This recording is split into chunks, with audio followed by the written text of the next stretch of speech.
Good afternoon, everybody. My name is Maya Swope. I'm the Outreach and Volunteer Coordinator here at Friends of the Boundary Waters Wilderness. We are very excited to have you all join us for this virtual presentation about fire in the Boundary Waters. I know it's a very timely topic that a lot of folks are thinking about right now, and it'll be exciting to have Eli here to tell us a bit more about all of that. A few notes about the Zoom call today. We do have a Q&A feature at the bottom of your screen. So if you have questions throughout the presentation, please add those to the Q&A. If you have any other comments or technical issues, you can put that in the chat to me, and I will try to fix that for you. We also do have the automatic subtitle feature turned on. If it's not on for you, you can turn it on or off at the bottom of your screen. There should be an option for that as well. Before we launch in, I wanted to just tell you a little bit about our work at Friends of the Boundary Waters. We are a nonprofit that has been around for over 40 years, really working to protect the boundary waters and the surrounding wilderness. We divide our work really into three main categories, three main focus areas of wilderness, people, and community. So the first one, wilderness, we are really focused around this idea of protecting the boundary waters, protecting the wilderness itself, whether that is fighting for clean water in the legislature, fighting court battles, really working to stop copper sulfide mining is one of our main things that we're working on. For the category of people, we recognize that the boundary waters are special because it's a special place to people. Communities and people, both who live nearby and who live far away find this place really important. And so we work on, teaching people about the boundary waters, bringing new folks up there to enjoy. And then finally, the last topic that we really focus on is this concept of community, recognizing that communities like Ely, Grand Marais, even Duluth are the gateways to the boundary waters, and they're survival and thriving economies really are tied with the fate of the wilderness itself. And so as an organization, we work on all of those issues, trying to take a multifaceted approach to keep the wilderness protected. If you have more questions about our work in particular, I will put a link to our website into the chat a little later on, where you can follow that to learn more about what we're working on. But for now, I will turn it over to Eli. Eli is kind of a perfect person for this presentation. He's got a lot of experience working in fire and in the boundary waters. He's currently the resident ecologist at the University of Wisconsin-Stevens Point.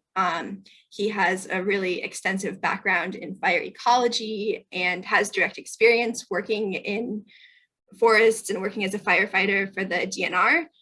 He also has a PhD from the University of Minnesota studying the effects of fire in the boundary waters. So a great expert on this topic. Eli, I will go ahead and turn it over to you. Okay, thank you, Maya. I'm excited to be talking to you today about fire in the boundary waters. As Maya mentioned, and I'm sure because of the number of people that are joining online, this is really a topic that's on everyone's mind this summer with the fire situation that we have right now in northern Minnesota. So today I'm going to kind of cover some different ground. The first part of my talk, I'm going to be talking a little bit about some of the basics of fire science, how fires start, how do they spread, what does it take to put them out. I'll also talk about the fire history of the boundary waters, then a little bit about kind of fire ecology, what happens after fire, and some of the adaptation that plants have for dealing with fire. And then I will also have some time at the end to answer questions. So to begin with, one of the primary questions is, why do we have fires in the first place? So anything that is growing, photosynthesizing, producing sugars that get incorporated into carbohydrates or wood or lignin, all those things are potentially, have potential energy and are flammable. That energy can be released through decomposition, which happens very slowly and produces a little bit of heat. But if you ever turn over a compost pile, you know that reaction does create heat in itself, decomposing organic matter, but it also can be released very suddenly in a fire. If we think about fire, there's a couple ingredients that we need to have. If we go back to our high school chemistry classes, to have fire, you need to have three things. You need to have oxygen, you need to have heat, and you need to have fuel. When we talk about wildfires, fires that are outside, oxygen is usually not a limiting factor. The limiting factors are usually fuel and a heat source. We have two primary sources of ignition with fires. We have lightning. Oftentimes, especially during periods of dry weather, we can get lightning storms that don't produce much precipitation and can be an important source of ignitions. In Minnesota, far and away, our most common source of fire ignitions for wildfires are humans. And the primary one is usually people doing some sort of yard cleanup where they're clearing brush and leaving things oftentimes less attended than they should be. Other sources could be escaped campfires. Equipment starts a fair number of fires. So there's many different ways that people ignite fires, but those account for upwards of 90% of our ignitions in Minnesota. So lightning currently is a relatively minor one, and most of our fires are the result of human ignitions. So with that said, let's say we have an ignition. How does that fire grow and spread? What are kind of the determinants or the factors that make some fires get really big, whereas other fires, remain small? When we talk about what a fire will do, we're talking about fire behavior. And in the fire science world, there's another fire triangle that we use, which is the fire behavior triangle. And so the behavior of a fire, how it's going to grow, how it's going to spread, how big the flames are going to be, how difficult it's going to be to put out, are all really dependent on three primary factors, those being the weather conditions under which the fire burns, the fuels that are burning during the fire, and then also topography. Topography tends to have less of an effect here in the Great Lakes region because we just don't have the mountains that you do out west. It is still a factor. It just doesn't tend to drive things near as much as, say, the western fires that are going on currently. So next I'm going to be talking more about fuels in particular, then a little bit about fire weather. So we have three primary types of wildfires that can occur. There are ground fires that kind of smolder or creep along underneath the litter layer of the forest. So these can be burning deep organic layers in the soil. In Minnesota, we have a lot of peatlands as well. So if you've seen a tamarack or a black spruce bog, usually underneath that, there's sometimes a feet to several yards thick layer of peat, which is poorly decomposed organic matter. So that's all potential fuel for a ground fire that would be burning subsurface and burning that material. When fires do start in peat bogs, they can be extremely difficult to extinguish because of that deep burning, although they don't tend to move very fast because it's kind of a creeping, smoldering combustion that happens with those sorts of fuels. More commonly, we get surface fires. So in the spring, we tend to get a lot of grass fires in Minnesota. These are oftentimes caused by people burning brush, trying to clean up their yards, or burning leaves, and the wind blows and kind of carries some embers and carries it into some dry grass that may be cured over the dry condition of the spring and leads to a surface fire. So a surface fire moves usually fairly rapidly and is burning usually a litter layer or a dried cured fuel layer on the ground. The other type that we get are crown fires. These are by far our most destructive fires, and these are also the ones that are most difficult to put out. Typically, crown fires are reinforced by a surface fire. So although we'll have a crown fire that will be spreading through the crowns of the tree, usually there's a surface fire underneath it that's reinforcing it, providing heat that's causing individual trees to torch off, as well as crown-to-crown transmission of fire. But those are the primary types of fire that we get. And again, whether we get a ground fire, surface fire, crown fire depends on fire behavior, which again depends on the fuels that are there, as well as the weather conditions and topography. When we talk about fires, we oftentimes think in terms of fire intensity. Fire intensity is a measure of the physical energy that's released by a fire, and it's we've known for a long time that it depends on a couple different variables. This is a fairly famous equation in fire science from Byram in 1959, where intensity is a measure of the energy released by a fire, which is correlated with flame lengths. And it's related to a constant, which is the heat of combustion, which doesn't vary too much. And then it's related to the weight of fuel being consumed by the fire and the rate of spread of the fire. So essentially, intensity of a fire is determined by how much fuel and how quickly it's burning. So if we think about a low intensity fire, what we're talking about is something that's burning typically fuels that are rather light. So things that could be like dead grass or pine needles, and it's burning rather slowly. It's not spreading very fast. So the amount of energy released to it isn't so much. So here we've got, a firefighter standing next to these flames. It's not a lot of heat that he's receiving there. So it's not a lot of energy being released by that fire. In contrast, if we think about high intensity fires, things like crown fires, there's a tremendous amount of energy that's being released because lots and lots of fuel, both fine fuels and heavy fuels, is being consumed very rapidly. So these fires burn fast and burn a lot of fuel very quickly, which results in a tremendous amount of energy release and gives us a high intensity fire. So when we talk about fuels, we're really thinking about anything that could burn in a fire. And one of the questions then is what will actually burn in a fire? So here I've got a photo. This was taken from the Treehaven field station where I work in Tomahawk, Wisconsin, of one of our prescribed burn units that we burned this past spring. And there's a variety of different fuels that you can see in this photo. And if people wouldn't mind, in the chat here, let's have some people toss out things that they see in this picture that they think might burn in a fire or potential fuels in a fire.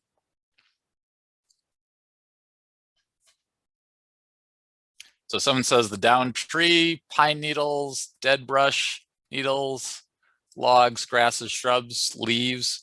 Yep, so all of those are kind of the primary fuels. So, we've got a couple different things going on here. We've got this litter layer, which is, dead pine needles. There's probably a little bit of grass mixed in there. We've got, these tree branches, the logs are potential fuels. I think someone said branches. So also like these live trees here are potential sources of fuel. So pretty much everything that we're seeing in here, I see someone says everything. Yeah, everything is a potential fuel in this photo. The question then is what will actually burn? And so this is a photo of the day of the burn. You can see some of that fuel bed up close. We've got, some dried grass, some dried ferns, pine needles on fire. We've also got, again, those logs in the background. We've got some mature trees. And this is a photo of what happened after the fire. And if you look at this, there isn't a whole lot of change. You can see that, some of the pine needles are black and near the surface. There's some charring along some of the stumps in here and on some of the trees, but, the big logs didn't really burn. The larger branches, even the finer branches in this fire didn't burn. And also, none of the tree canopies torched off, which is kind of what we were going for with this prescribed burn. One of the reasons that a lot of the potential fuel in this or in that previous photo did not burn in this fire is because of the conditions under which the prescribed fire was held. This prescribed fire was lit on May 5th, a couple days after we received a wetting rain. And so a lot of the fuels were just simply too wet to burn. So the light fuels, the pine needles, the dry grass, the leaves were able to burn, but if you look in this photo closely, most of that litter layer didn't even burn. It was really just the surface layer that was dry enough to burn.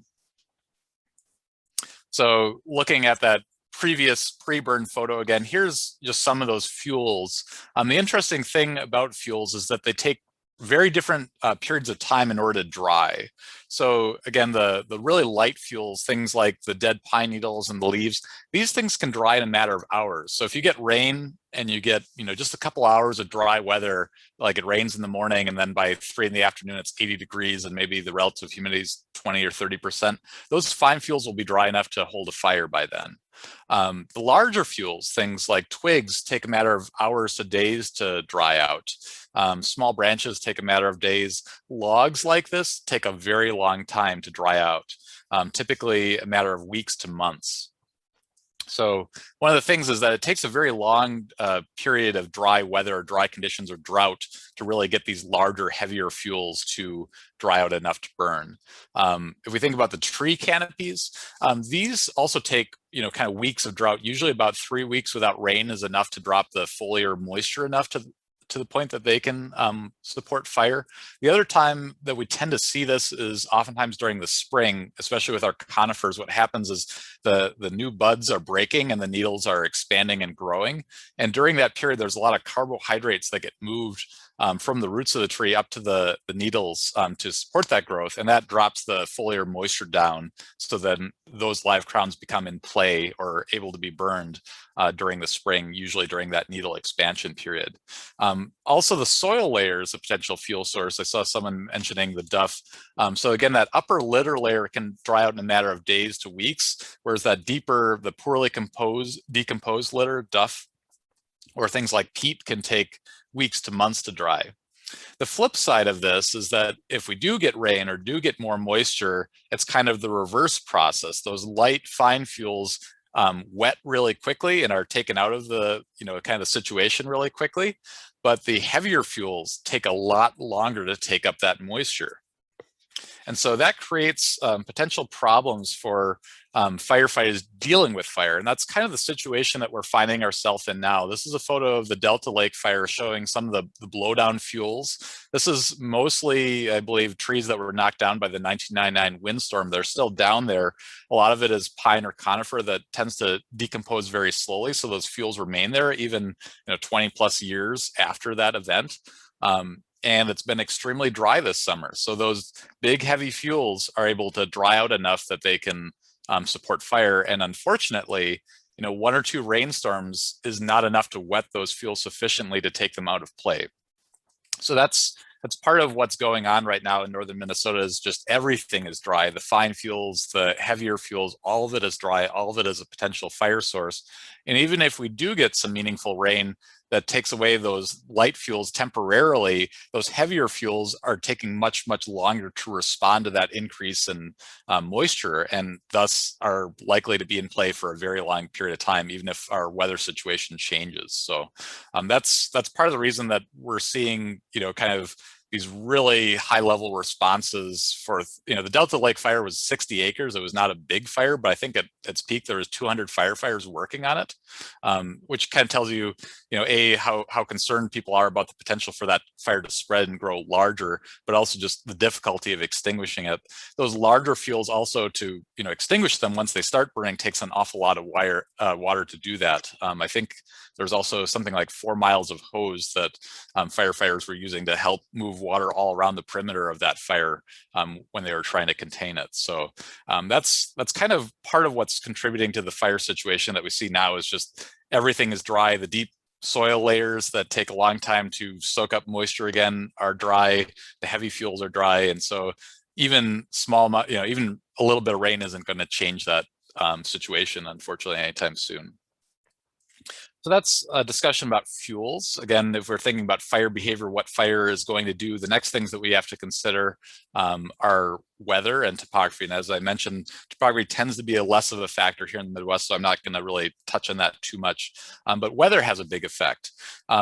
Particularly temperature and relative humidity have big influences on especially fine fuel moisture. So there's kind of a daily cycle that in the mornings we tend to get dew or condensation, relative humidities are rather high, temperatures are low. A lot of those fine fuels won't burn early in the morning, but by the afternoon, the temperature goes up, relative humidity usually drops, and those fine fuels, because they exchange moisture with the atmosphere very quickly, tend to dry out every day.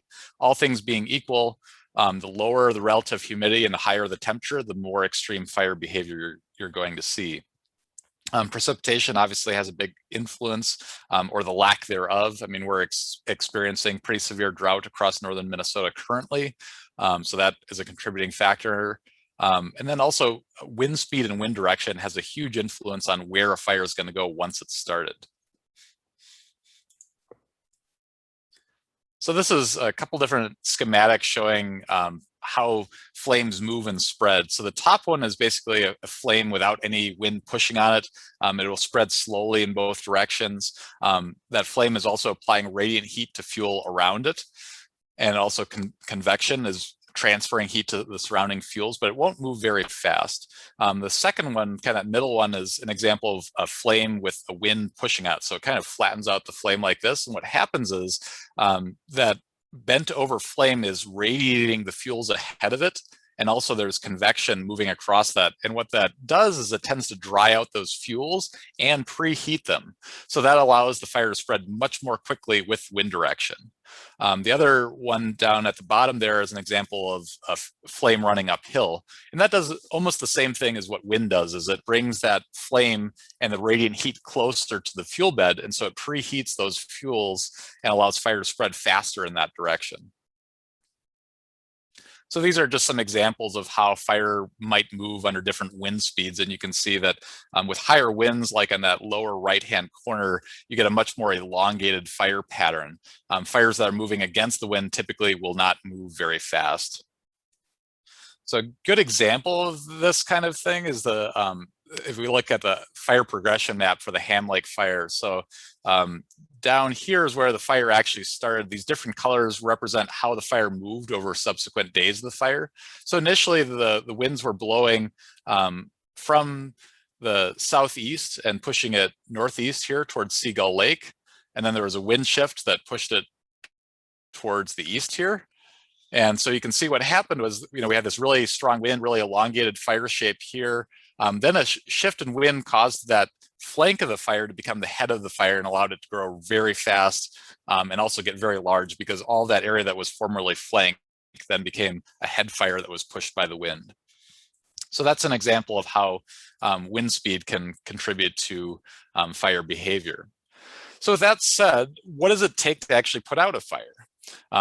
Here we've got an example of, this was one of our prescribed burns, people on the fire line this spring at Treehaven, controlling it. So, flames like this, light fuels, these are pretty easy fires to put out with things like hand tools, bladder bags, fire trucks with a little bit of water, a little bit of hose, easily to extinguish those kinds of fires. Other types of fires, as they grow larger, are going to need heavier equipment, more water to put them out.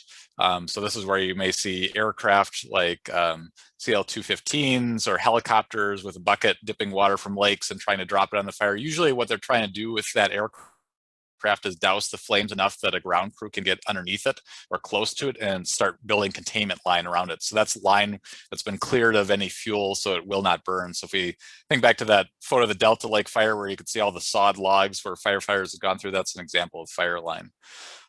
It's important to recognize, however, though, that when fires get large enough, runaway crown fires, there's very little that we can do on the fire suppression side to really control and extinguish those fires. Fires like the Pagami Creek, Cavity, Ham Lake fire ultimately get put out usually by the weather, a change in weather. So, rainy pattern sets in and breaks the drought, and that's what ultimately extinguishes the fire. Not to say that fire suppression efforts in the face of those are futile. It's just at that point, we're really not affecting the total amount of acres burned by those large fires. We're able to sometimes steer them around structures, people, assets that we'd like to protect, but completely extinguishing fires of 30, 40, 50, 100,000 acres is beyond the scope of what we're able to do, which is why those large western megafires just keep burning all summer despite tons and tons of people working to try and extinguish them. So it's important to have, kind of a sense of humility about what we can and can't do with fires. This is from a paper that was published in 2001 by two scientists in Ontario looking at the area that was, or the number of fires per year in different size classes in areas of Ontario that were under what's called the protection zone. So there's parts of Ontario where the government actively suppresses wildfires, as well as areas that are so remote that they don't really do any kind of active management of fires.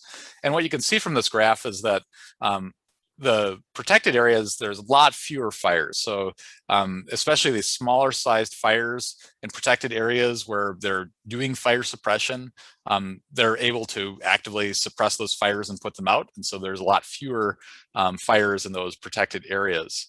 But as we look up at some of these larger size fires, there really isn't much difference between areas where they're practicing fire suppression and areas where they're letting things burn. And what happens is the largest fires just tend to get away because of extreme weather conditions that contribute to them.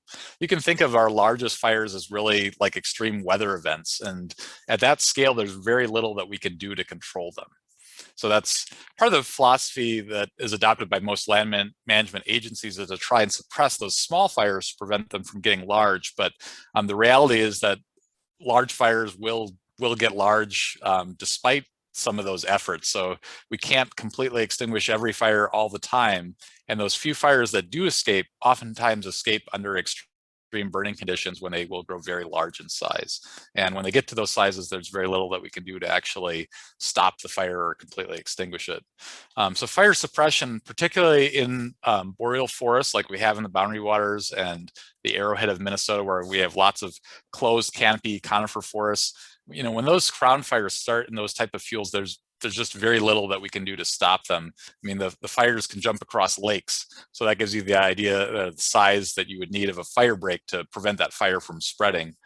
So fire suppression under those sorts of circumstances is most effective where it's targeting, you know, specific protection of structures. So this is a photo of the end of the Gunflint Trail, showing some of the homes that were saved. So there were really heroic efforts by a number of firefighters to try and protect homes, as well as, you know, the homeowners up here who took steps before the fires arrived to, you know, clean up brush around their homes.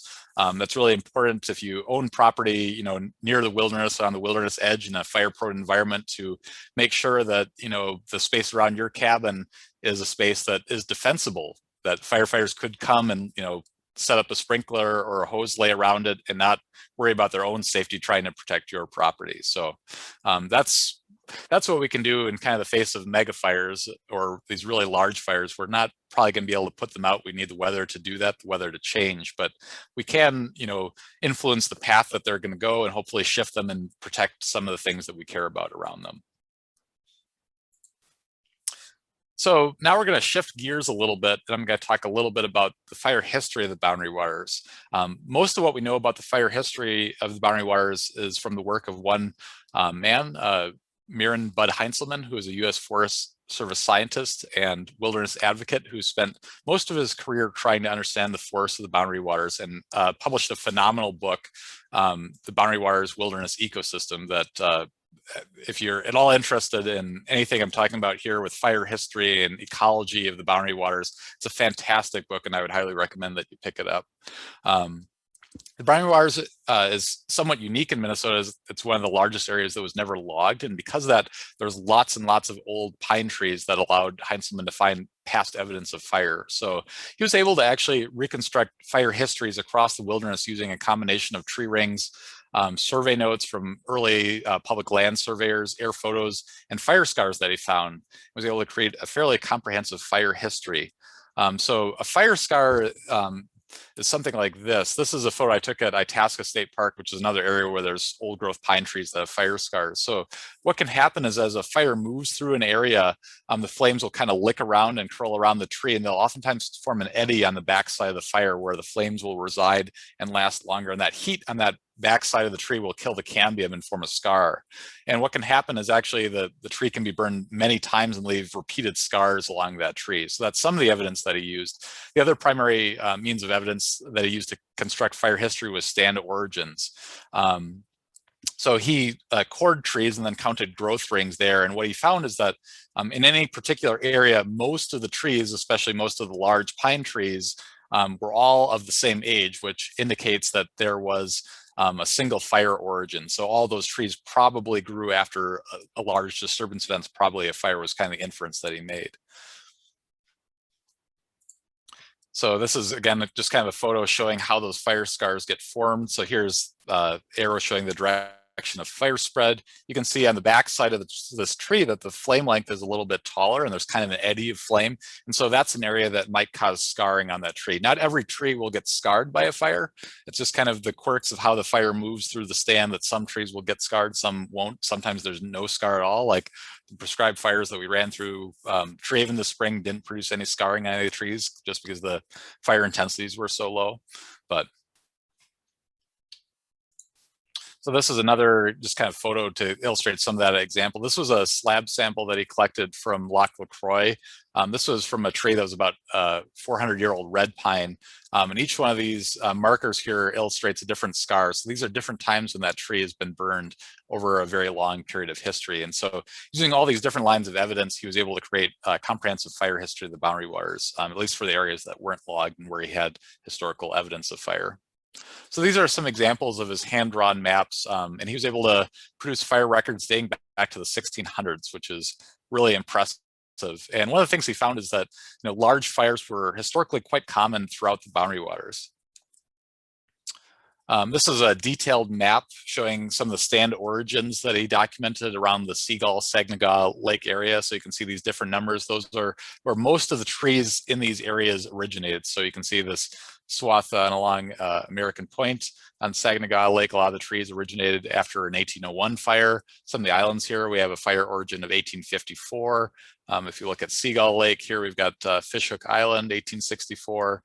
Some of these areas were burned repeatedly. Here we have Miles Island, I think 1695 and 1801. So he was able to create these maps basically over the entire wilderness. And in the back of that book, The Wilderness Ecosystem by Bud Heinzelman, he's got copies of those maps. So if you're interested, next time you're taking a trip to canoe country to see, the history of fire in some of these areas, you can pick up a copy of that book to see some of these maps, which are fantastic.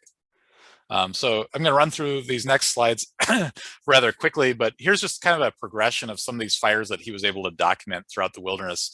Earlier on, he was less confident about how accurate the fire data was, just because some of that evidence has started to decay or be burned up in subsequent fires. So it's kind of a little bit trickier to pin down these really old fires. But dating back to the 1600s here, 1610 to 1692, several large fires. Some of these same areas got reburned in the early 1700s. Just kind of, showing the progression here. 1801, 1803 was a fairly large fire year in the Boundary Waters. Some smaller fires in 1815. And then here we come to 1863 to 1864. This was probably the single largest fire in Minnesota history. I say probable because we don't have direct evidence of it. The only evidence we have is within the Boundary Waters and areas that Heinzelman documented. Within the wilderness, though, it burned probably 250,000 to 300,000 acres. So an extremely large fire. And it likely burned significantly large areas outside the wilderness, probably in total about 500,000 acres to possibly even a 1,000,000 acre fire.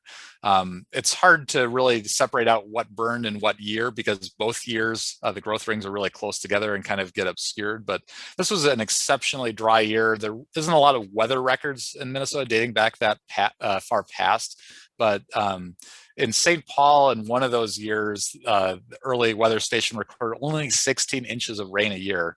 For perspective, the average precipitation in St. Paul is about 32 inches a year, so less than half of the average precipitation fell that year.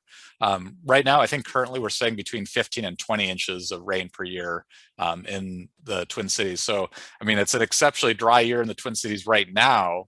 And if you stopped all precipitation from now until December, that's how dry that 1863, 1864 year. So just an incredibly dry year, resulting in a really big fire, which tends to be the pattern that was observed, is these really exceptionally dry years lead to the biggest fires. So a few more fire origins here. And then the 20th century, not many fires until we get to some of the more recent ones like the Ham and the Cavity Lake fires and the Pagami Creek fires. I see comments in the chat about island fires, and I've got some slides and I'll get to in just a second about that. So from Heinzelman's work, we know that large fires were very common in the Boundary Waters. Typically, these would have been severe crown fires with an average return interval of about 100 years. So if you were standing on any one spot in the Boundary Waters, you could probably expect to see a fire every 100 years if you could live that long. Most fires occurred after periods of prolonged drought, like we talked about that 1863, 1864 example. Some areas had fire more frequently than others, while other areas rarely, if ever, burned. Oh, I do want to point out on this last slide, there's this big chunk of area here, here, and here that looks like it never burned. That's because this area was logged. And so that was an area where Heinzelman was not able to reconstruct fires. That's not because there wasn't fire there, just because it was logged that we lost that evidence when it was logged. So one of the questions, though, remaining after Heinzelman's pioneering work was the extent that humans may have played roles in fires in the boundary waters, and particularly in red and white pine stands. Heinzelman himself wrote that lightning and man were both sources of ignition, but it mattered little which was the actual cause. Fuels and weather determined whether a significant fire would occur, and lightning alone was an adequate source of ignition to guarantee that all flammable stands would eventually burn. So what he's saying here is that, when we talk about these large fires in particular, it really doesn't matter where the ignition source is coming from. They're really associated with periods of drought. And even though lightning is not a frequent cause of fire ignition, it happens frequently enough that it will coincide with dry years and result in some of these large fires. However, if we look at kind of finer scale fire histories, we find some different trajectories in red pine forests. So recently there's been a lot of work done by a couple people at the University of Minnesota, including Kurt Kipfmuller, shown here, my friend Lane Johnson, who's kind of my counterpart at Cloquet Forestry Center, and Evan Larson from the University of Wisconsin, Platteville, that we're looking specifically at islands, areas along the border route, and looking at fire history of red pine stands in those areas. And what they found was that in these areas, fire frequency was much more frequent. These red and white pine stands probably had fire return intervals of between 5 and 10 years, especially during periods of heavy human use. And most of these fires were probably low severity. And they've collected multiple lines of evidence to suggest that Native Americans played a significant role in this high fire frequency that we observe in these red pine stands, particularly on islands, lake shores, on heavily traveled areas like the border route.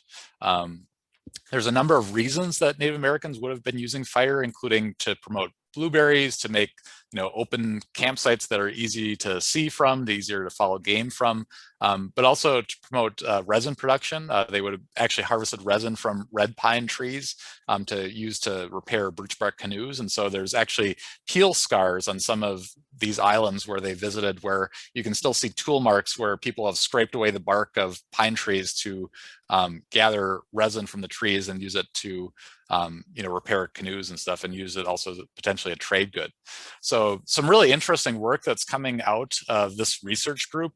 There's a link here to a really great article in the Minnesota Conservation Volunteer that came out in 2017. If you're interested in hearing more about kind of the connection between Native Americans and fire history in the Boundary Waters, I would suggest looking up that old issue of the Conservation Volunteer for a good article. One important caveat is that red pine and white pine stands represent less than 20% of the landscape. So this is certainly a significant amount of fire, but it's over a pretty small area. And again, most of this is constrained to areas that were heavily used by people on heavily traveled routes. So interior areas of the Boundary Waters away from the border route probably didn't experience this kind of fire history. But we do know from the fire history work that they've been able to do on these islands that these red pine stands had very frequent fires. And this is pretty similar to other work that's been done throughout the Great Lakes region. Here at Treehaven, we had a fire history project that was done on one of our natural origin red pine stands that had a fire return interval of every 3 to 5 years. Most of the fires were early in the growing season, which suggests that they were probably not lightning ignited fires, and almost certainly were human ignited fires. Also, there was some recently published work by some folks with the U.S. Forest Service looking at the Chippewa National Forest and areas along the Mississippi headwaters near Lake Winnebagosh, Cass Lake, and a lot of those red pine stands also show a very similar fire pattern of having high frequency fires. So a lot of the red pine stands that we have in the Upper Great Lakes region probably owe their origin in some way to Native American fire use.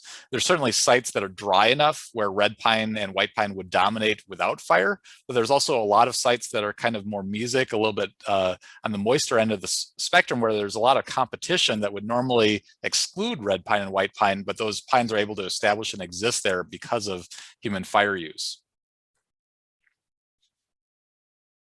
So, and we'll do we'll kind of shift gears again. That's kind of fire history of the boundary waters, including Heinzelman's work showing high severity crown fires, and then also some of the more recent work looking at Native American fire use of red pine stands. So let's talk a little bit about how plants deal with fire.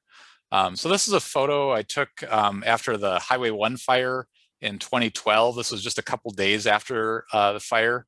And here's that same area, not the exact same photo perspective, just 2 months later. And you can see how quickly the vegetation there greens up. In this photo, you can see a number of different plants starting to grow. There's large-leaf aster here. There's some quaking aspen seedlings. So vegetation responds relatively quickly, or quicker than people sometimes think, to fire. And plants have a number of different strategies for dealing with fire. Some species have long-distance seed dispersal. So fireweed is a good example of this. This plant in the upper left has really light wind dispersed seeds. So think like dandelion seeds that can float along with the wind. Aspen seeds are like that. Paper birch seeds are also very light and can be wind dispersed from long distances. So even if a fire burns up all the trees, those seeds can come in from miles away sometimes and help establish a new stand. A lot of our hardwood species, red maple, aspen, birch, will also stump or root sprout or sucker. So these can survive fire via underground root systems that don't get burned completely by the fire and then shoot up all kinds of sprouts after fire. If we go back to this photo here, you can see these aspen sprouts are probably about 2 foot tall just 2 months after fire. So they can grow exceptionally quickly when they have high light availability like they do after fire. Red pine and white pine kind of deal with fire through fire resistance strategies. So they have really thick bark that insulates them from fire. And so they're very tall. A lot of their lower branches will naturally prune and thin off. So they kind of avoid crown fires and resist fires by just having really thick insulating bark. Our other pine, jack pine, has cones that are serotinous. So these are cones that are normally sealed with wax or pitch, but will open up after fire. And so jack pine, all of jack pines can get toasted by a crown fire, but those cones will be able to open up right after the fire and disperse seed.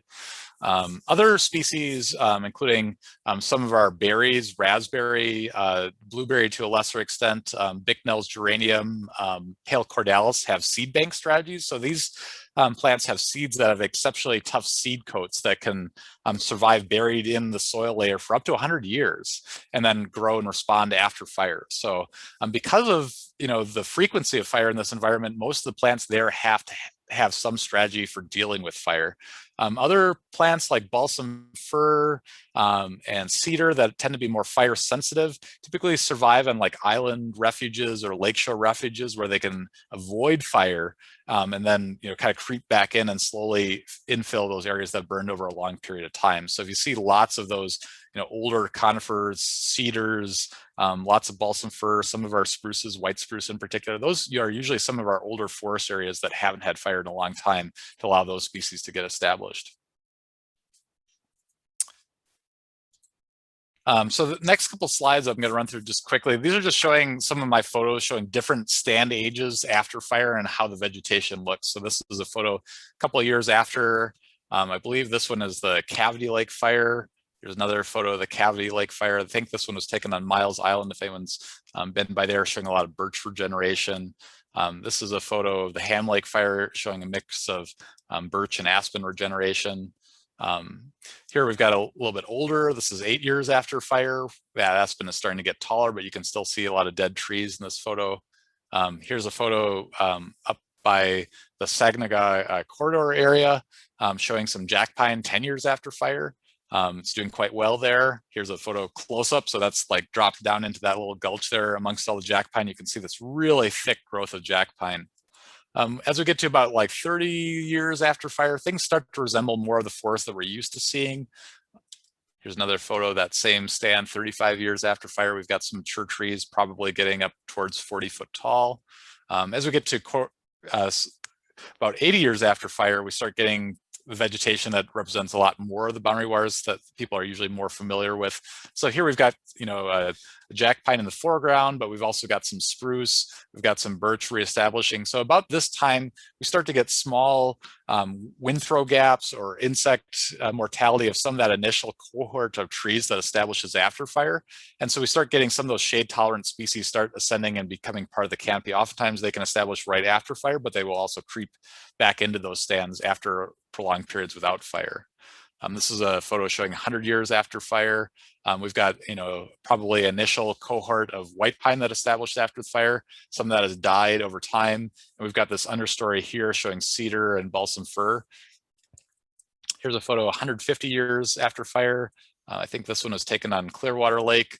We've got, the cedars, balsam firs here, a few aspen. We've got a red pine here. So again, that initial post-fire cohort tends to break up when we get some of these longer-lived conifers that start replacing it. And here's a photo.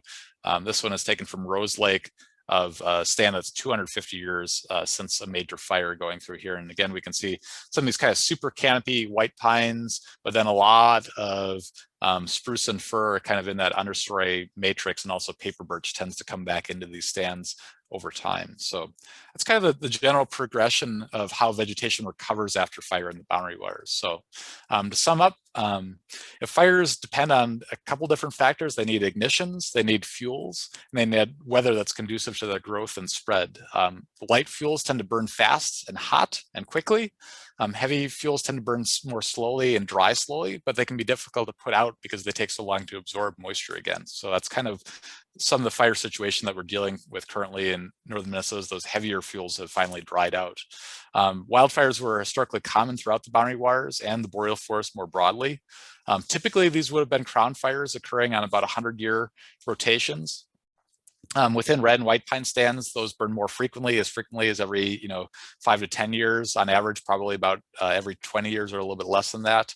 And the forests of the Boundary Waters, really were shaped by fire and continue to be shaped by fires.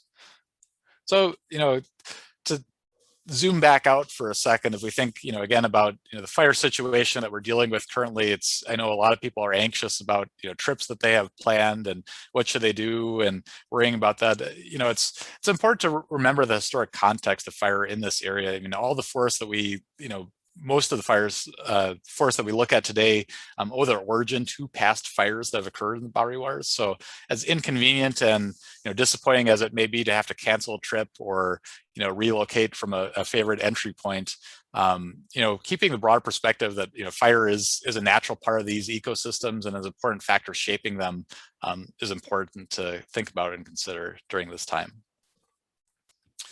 So with that said, I'm ready to take some questions. Perfect. Thanks, Eli. That was amazing. Super informative. I will just kind of make a plug to put your questions in the Q&A box at the bottom. There also is an option where you can kind of upvote other people's questions. So if there is somebody else who has put a question in there that you want to make sure gets answered that you're also wondering, click a little thumbs up button next to it, and that'll kind of bring it to the top of our list here. So I will start off with a question from John Penshorn, who wants to ask you about kind of the connection between climate change and fire. He says, please comment on the following thesis. Climate change contributes to fires. Fires release carbon dioxide and remove mature plants, and that contributes to more climate change. And if you could just kind of more broadly talk about that relationship between climate and fire. Yep, sure. Yeah, definitely.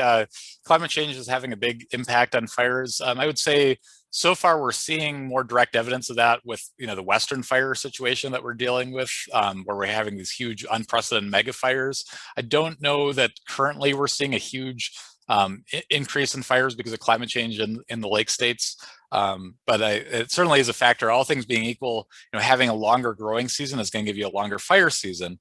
Also, with climate change, we're experiencing currently more precipitation, but it's coming in these kind of spotty storms where we'll get 2-3 inches of rain and then it won't rain for a couple of weeks. So we're getting more precip, but we're also getting more droughts, and so those droughts are allowing potential for more forest fires. There's been a lot of really good papers that have been published out of Canada looking at how climate change will influence boreal crown fires there. And they're expecting by the end of the century that we will experience a doubling in fire frequency in the boreal forest. And there's currently concerns that the boreal forest, which is a major carbon sink, in other words, it's removing carbon from the atmosphere, with more frequent fires, that could reverse and actually become a carbon source that's contributing to and exacerbating climate change. So great question. Great. And I'll just add in, I know we did a previous webinar this winter with Lee Freelick, who kind of studies climate change in northern forests. And he was mentioning that, you know, as in these kind of successions, like as things are getting replaced after a fire, if it's a warmer climate, that what is growing and what is kind of surviving might be changing, you know, more southern species as opposed to some of our northern, you know, conifers. Yeah, I'll just add quickly, red maple is doing quite well in a lot of the fire areas that I've visited, and it's not a species that's very dominant, at least where I worked on Seagull and Saginaw Lake, where there's not a lot of mature red maple, but there's red maple seedlings everywhere, which could be a possible signal there in the regeneration. Sure, yeah, great. I see a question here from Paul, who's asking, how much does low snowfall winter, like last winter, contribute to fire risk during the following summer? Yep. So, you know, all things being equal, you know, low snow winter is going to mean that the fields are drier first thing in the spring. So we're going to typically have an earlier fire season. And then usually we're starting off in something of a moisture deficit. So we're more predisposed to having drought conditions if we don't get rain like we're having this summer. So. Great. I see a question from Mark, who is asking, can you please discuss the effects of windstorms on the Boundary Waters forest areas? I'm thinking of the 2000 windstorm that wiped out millions of trees and mature timber stands. Yeah, so the Boundary Waters experienced an incredible storm in 1999. That was part of what I did in my dissertation, was looking at specifically those areas that were affected by the 1999 blowdown and then burned versus areas that were not affected by the 1999 blowdown and then burned. So the blowdown greatly increased fuel load. So there's lots of fuel in that Delta Lake fire that was just outside Ely that's burning or was burning in a lot of those blowdown fuels. So those are those large fuels that are really hard to put out. And they tend to burn for a very long time and also burn quite hot and contribute to extreme fire behavior. So that's a major concern that the Forest Service had after that windstorm, was the potential for extreme fire behavior because of those blowdown fuels. So kind of in an unprecedented fashion, they actually instituted some prescribed burns within the wilderness area to try and reduce those fuel loads. So that was really unique. Typically, they take wilderness is an area that we don't actively manage. So something like that is somewhat controversial, but they took that unusual step to address that after the 1999 blowdown, because that was about 500,000 acres of forest, both inside and outside the blowdown, or outside the wilderness, that were affected by that windstorm. Mm-hmm. You mentioned some of the management decisions there. I see a few kind of general questions asking just for a little bit more information about how the Superior National Forest is managed for fire, maybe some of the considerations that people are taking with that. Yeah, so I don't work for the Superior National Forest, and I can't really, I can say I know in a general way what they're doing with fire policy, but I'm not a representative from them, so just want to give that caveat. So the Forest Service does have a wilderness prescribed fire use policy, where under certain circumstances they will allow naturally ignited, so lightning ignited fires, to continue to burn within the wilderness as long as they're not likely to threaten lives and property. They're pretty cautious about that, and for good reason. We do have a lot of communities that are right outside the wilderness boundary, Ely, Winton, the end of the Gunflint. And so all those are, potentially people, lives, property that are at risk from fires within the wilderness.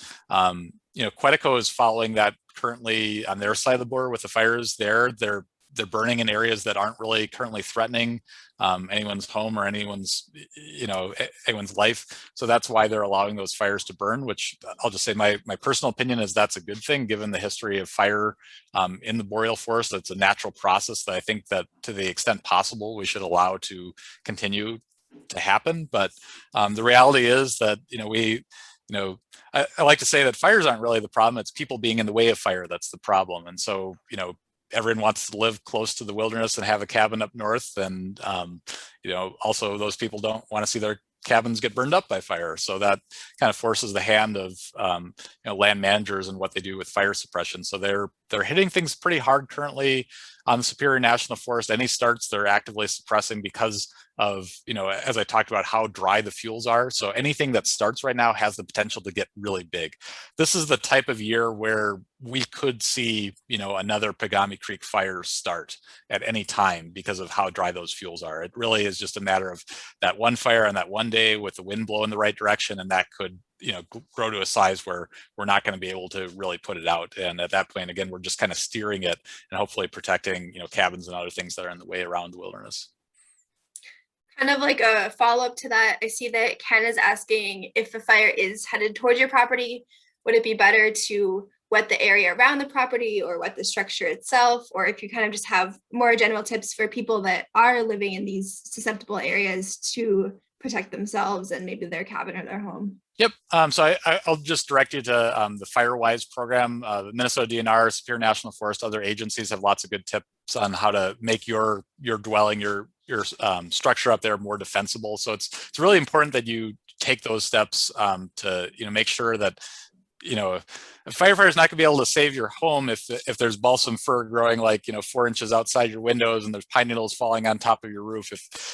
If your cabin's like that, there's really nothing they can do when a fire gets to it. So the steps that you need to take are done well before the fire gets there. But I know a lot of the people at the end of the Gunflint Trail, I think their insurance companies have basically mandated that they install sprinkler systems on the roof, and the people who had those after the Ham Lake fire, there's a kind of small sample size, but the sprinkler systems seem to be quite effective in saving those homes. So, and those are usually good enough that they can wet the roof and protect the structure, and also kind of wet down some of the fuels right next to it. And firefighters will also, if fire's coming that way, will try and certainly save things to the extent they can. But it's really important that you create safe space for them to do that and work and operate. Great. Yeah, that's super helpful. And I can, I'll send out a follow-up email to everyone, and I can put a link to that FireWise website if that's helpful to folks as well. I see a few questions kind of asking about impacts on wildlife. Someone specifically mentioned migrating birds, but maybe you could talk about fire impacts on wildlife more broadly in the Boundary Waters. Yep. So I'm not a wildlife biologist, so I'll do a little bit of speculation here. The one thing I do know is that moose have responded extremely well to the Ham and Cavity Lake fire areas. Those are some of the highest moose densities in Minnesota currently are those burn scar areas of Ham and Cavity Lake fire. They really like that young regenerating aspen. It's great food for them.